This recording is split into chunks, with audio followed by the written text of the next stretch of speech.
alone in the universe.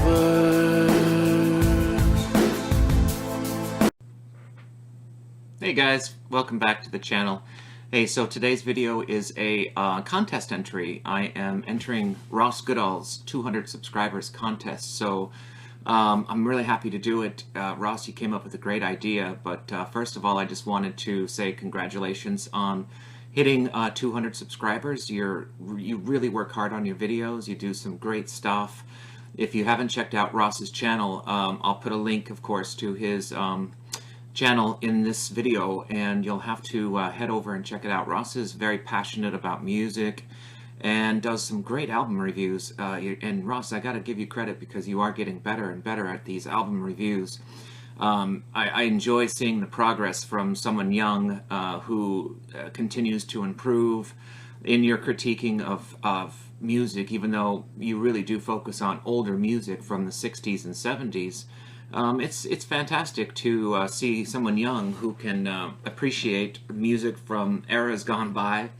I always hope, Ross, that you will get into newer music at some point. You don't seem to be overly interested in new music, but you know, if you're anything like me, I think it just is a matter of time, because when I was your age, I was very similar. I really was, I wouldn't say limited, but I was very focused on what I liked, and I wouldn't go out and explore new things. And part of the excitement of doing this video is I'm going to share kind of an experience with you on how I was able to kind of change the way I listen to music from your contest suggestion and talking about live music. So anyway, congratulations on 200 subscribers. It's well earned, and you are consistently making great videos. I think you do 2, sometimes 3 a week, and I'm one of your more loyal viewers, I think, who always try to tune in. So it's a great milestone, and I'm sure many, many more to come for you. So anyway, Ross has asked us on his 200 contest video to talk about live music, to share our favorite live music experience. And since I'm old, I have a lot of them. And then also to talk about part 2 is kind of optional, I guess. But part 2, I'm going to talk about a particular artist that I have not seen live, that I would very much like to see live. And in the meantime, I've got a couple little fun things to share with you. So anyway, we'll get right to it. And thanks for doing the contest, Ross, and I hope I win. So anyway, here we go. Live music has been an important part of my life since the very late part of the 70s, when I was, you know, before I was a teenager. I think my first live concert, this is a bit embarrassing, but my parents were big Barry Manilow fans, and I was about 8 years old, and they dragged me to a Barry Manilow concert. Thankfully, I was 8 years old, and I don't have great memories of that, but you know, Barry Manilow is all right. He's got his audience, and you know, he's got his fans, so I think you know, there's nothing wrong with that. And every now and again, you know, a song of his will come on the radio, and it's perfectly fine by me. It's just kind of typical 70s schmaltzy kind of, you know, AM radio kind of stuff. But hey, you know, at the time, I think that was my very first concert. I remember seeing Neil Diamond about 2 years later, and I would always enjoy going to concerts with my dad. My mom was not a big concert goer. She didn't like crowds, so it was really usually my dad and my siblings who would go to concerts at a young age. What I've done today is kind of, I've got a big box of ticket stubs that I've collected through the years. I try, there's some missing, but I try to keep ticket stubs from all the various shows that I've been to. As you can see, I've got one behind me here. There's a ticket in that frame from the Coldplay concert that I'll show you up close here in a second. While I don't have them all, I do have a pretty large collection, and I pulled out just a handful of a variety of things to show you. And then at the very end, I'll show you my favorite concert experience of all time. So let me just see what I pulled out here. I pulled out the Steve Miller Band from Red Rocks. Red Rocks Amphitheater is a world-famous concert venue in Colorado, my home state. And it was a great memory with my dad because he was a big fan. This is 1991. I don't know if the camera will pick up all this, but Steve Miller Band, Red Rocks Amphitheater, 1991. So that's a great memory there. What do I got here? I've got another concert I went to with my dad in 1989, the Power Station. Power Station were a spin-off of a Duran Duran, who I was a big fan of at the time, and I talked my dad into taking me to see the Power Station. So that was only two members of Duran Duran, but they had a big hit at the time with a remake of Bang a Gong from T-Rex, and I really liked it, so that was a fun memory.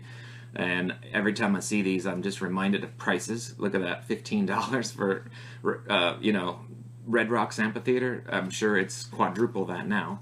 Let's see here. We've got, here's a recent one that I went to with a good friend of mine, Katy Perry, in 2011. As you can see, I just pulled out a variety of things here. So Katy Perry, 2011. That was fun. Oh, here's one that breaks my heart because I have actually had tickets to see this person twice, and she's yet to make it because of various issues. But I do have tickets for her 2016 concert that she's coming to America to do, and this was a concert that got canceled. I had tickets to see Adele in 2011 that never got used because she had to cancel that show, and I got my money back. But I really, really am still heartbroken that I missed Adele. That probably would be my favorite. Well, who knows? But here's one that I went to with a good friend of mine. Not one of my favorite artists, but I kind of did it as a favor. But here we go with prices. Here's one from 2012. $60 to see Kelly Clarkson, one of the American Idols. It's like, come on, $60, unbelievable. And he saw people like Steve Miller Band for $12. Here's one that is a fun memory from 2011 that I actually met the guys from the band and got my ticket stub signed from the Script. As you can see, they put it to me and signed it there, so that's kind of a cool memory. I like the Script. They need to put out music on vinyl, though, because they don't have any vinyl. Here's a fantastic memory of a concert that I went to with my sister, who flew out from Colorado to Texas to go to this one with me. And a good friend of mine also came along, and that was Robin in, let's see, this is 2012 at the Moody Theater in Austin. This is where they film Austin City Limits, and I got to see Robin, and it was an amazing performance. We walked out of there completely soaked.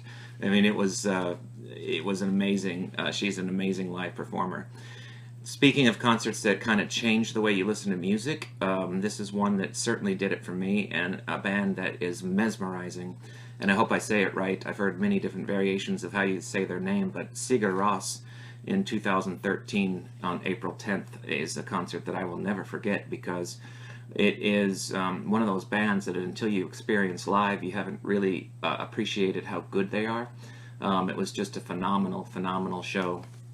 If you are friends of mine on Facebook, go over to my photos. You'll see a lot of these more modern concerts from, say, 2010 on.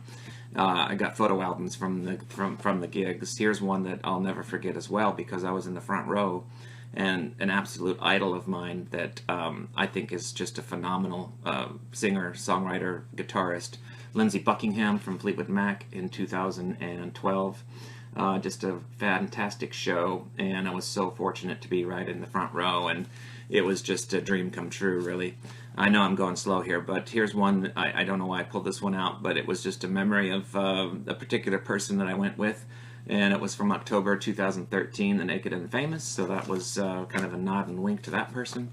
And here's one that actually one of the concerts I had to stop going to for a while because I got so sick afterward because I had an emergency appendicitis about 4 days later.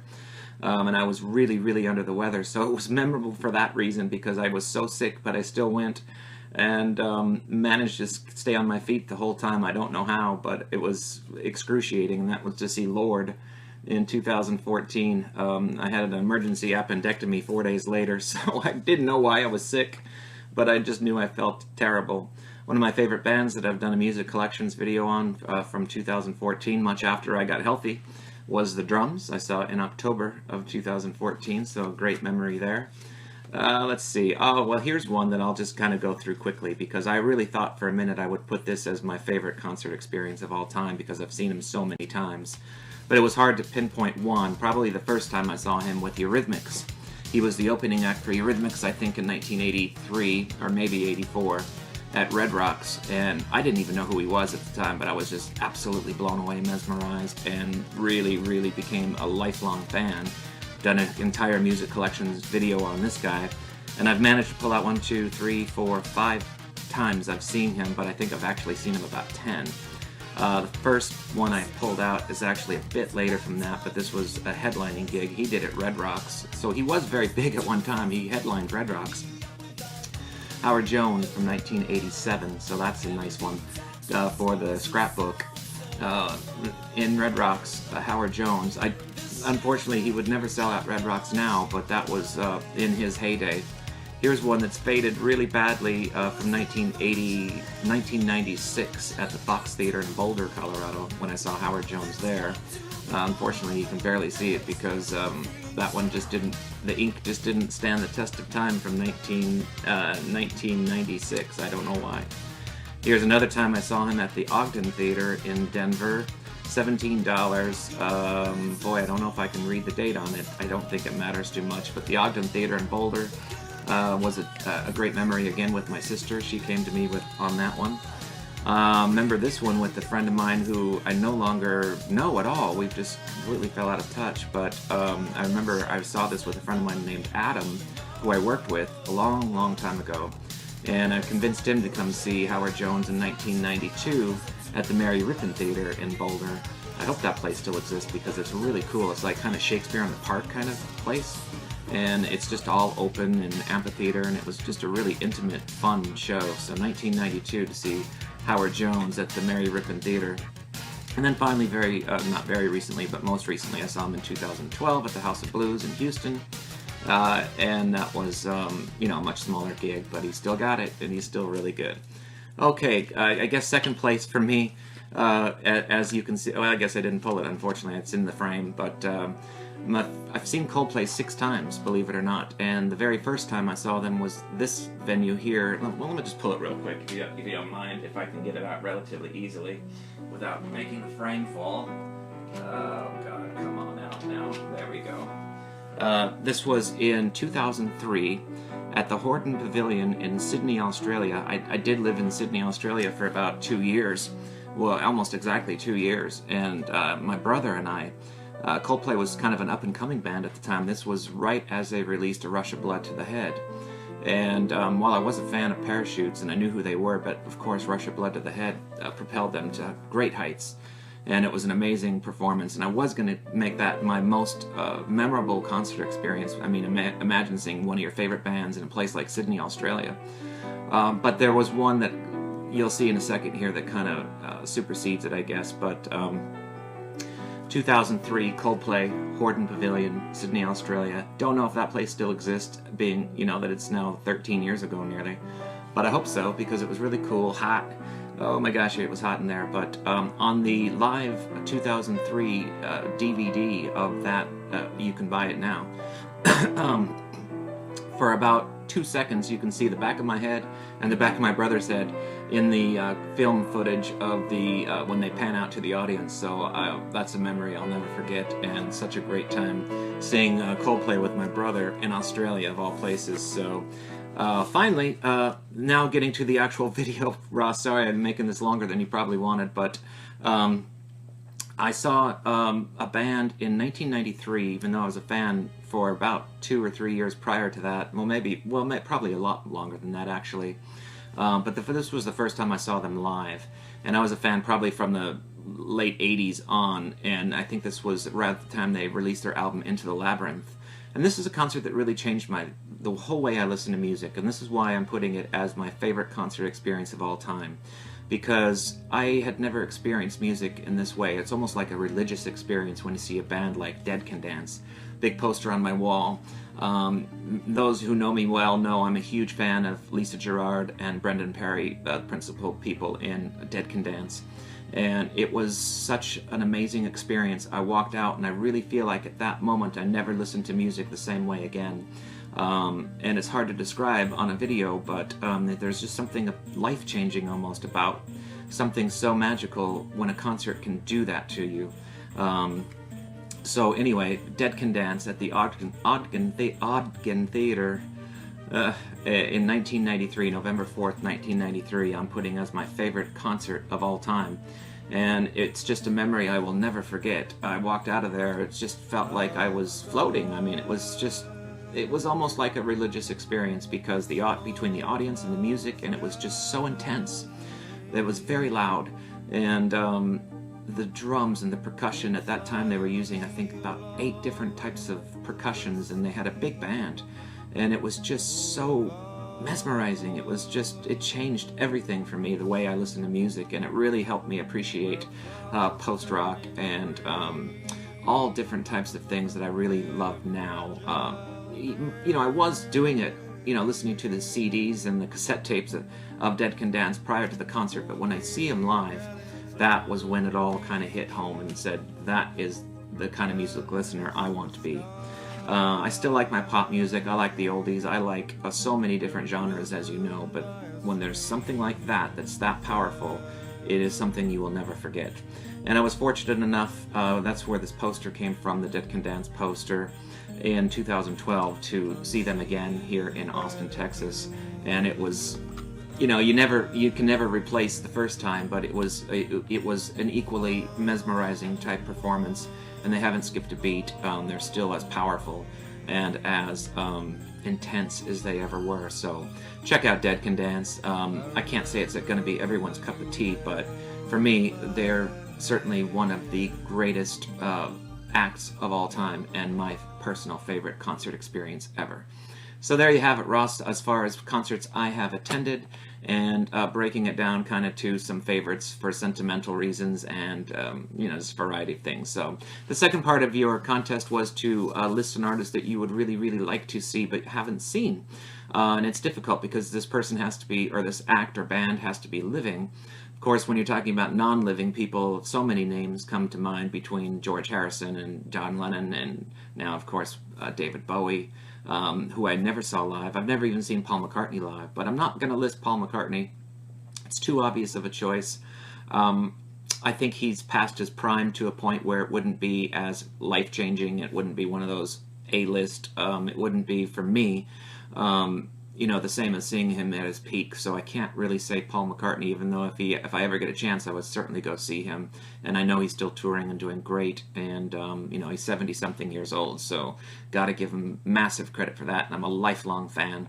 But I want to see someone, you know, if I'm only going to be able to see one, and it's going to be the ultimate, you know, grail concert, I want to pick someone who's still in their prime and still someone who is absolutely wowing their audience and doing amazing things.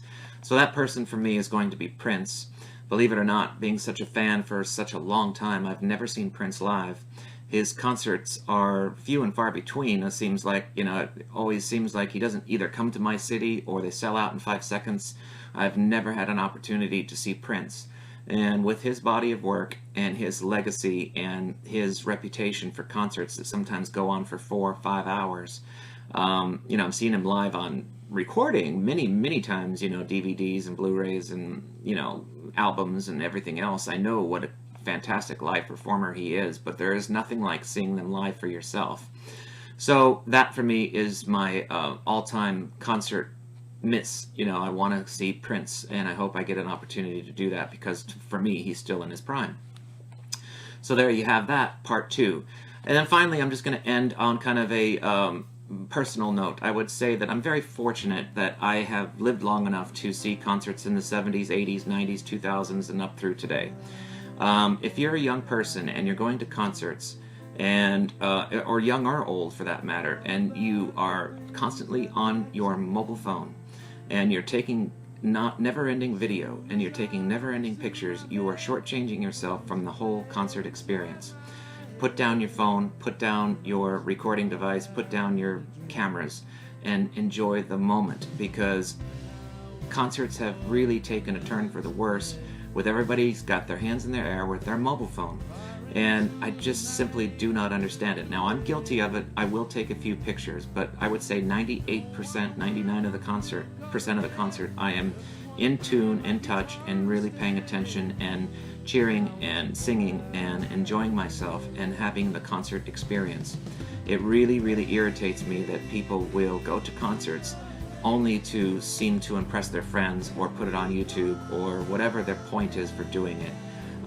It just devalues the whole thing. So that's my little political message for any concert goer: to put down the cell phone, enjoy the moment, and remember it for the memory, not for the video or the pictures. Alright, so that's it. I will get off my soapbox. And Ross, great job with the contest. I had fun with it. I didn't expect to go 20 minutes. I hope you're not angry, but anyway, I hope you enjoyed the video. I hope you enjoyed me reflecting about some of my concert experiences, and congratulations again on 200 subscribers. So that's it for this one. I hope you enjoyed, and we'll be back soon with another video. Take care, and bye for now.